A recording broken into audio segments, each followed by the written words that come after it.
This is Tom Wrobleski, the political editor of the Staten Island Advance. We're here with Democratic consultant and lobbyist Vinny Montalbano here at our bureau office at Borough Hall. Good morning. Thank you for coming. Good morning. Nice to be here. Here's the question for the doctoral thesis, seeing as you brought it up. Why do Staten Island Democrats vote Republican, including some of your friends in the labor movement? People always talk about the labor vote. On Staten Island, it always seems to go the other way now, and people say we need to remove this Republican or that Republican, and the response a lot of times is, well, talk to your Democratic friends, family members, and neighbors and ask them why they keep, why do that? Yeah, I think there's probably a variety of reasons. I think the most obvious one is that we are insular, we are an island, and we're unfortunately treated that way much of the time by the greater city of New York, and so we feel that way. We've always called ourselves the forgotten borough, and there's a whole lot of legitimacy to that. So I think that in and of itself engenders independent thinking in the political realm. I think in addition to that, and we've all talked about this over the course of time, Staten Island has grown enormously and quickly over the last couple of decades. People have come from other parts of the city. Now, people come from other parts of the city to come out here where it seems to be more suburban, quieter, etc. And they bring, I think, with them their desire for a different kind of governance, different kind of political life. So that also lends to some more independent thinking. So somebody who might have grown up a Democrat, been baptized a Democrat, so to speak, by their family in Brooklyn or Manhattan or the Bronx, that comes to Staten Island, they're getting away from something, from urban congestion, from the intensity of urban life out here. So kind of automatically they're bringing with them an attitude that's different, and so they're going to do things differently. Refugee syndrome.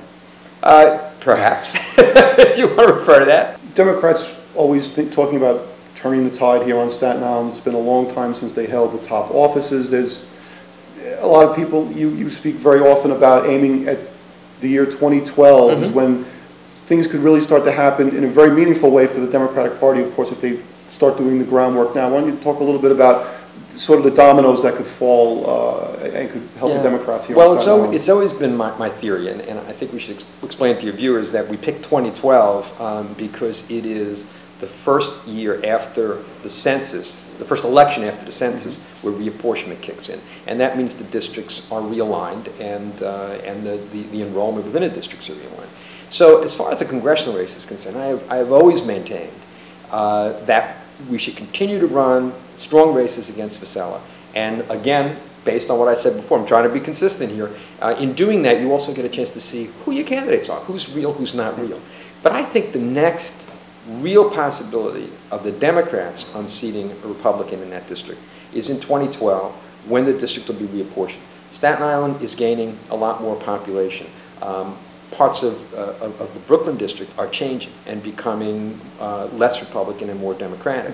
So once that's realigned, if in fact there are more Democrats in the district, if in fact greater parts of Brooklyn that have Democrats are put in the district and Staten Island gains in population, it will be an opportunity, I think, for the Democrats to take a real shot at that seat, and that's what they really should be prepared for. And that supposes that the Democrats will take control of the state Senate.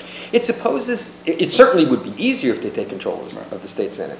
But as long as they have the governorship, and I suppose that's a question now because what's going on in Albany, the next gubernatorial election is in 2010.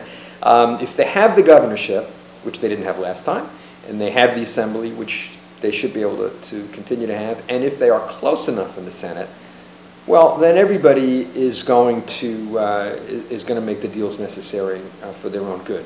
By the way, I mean, reapportionment is a very ugly process. There's no question about it, and there needs to be some changes in it. Although I do think the legislature probably should be involved in reapportioning itself. A lot of how this happens is not the prettiest. What do they talk about? Making sausage, right? Sausage and legislation.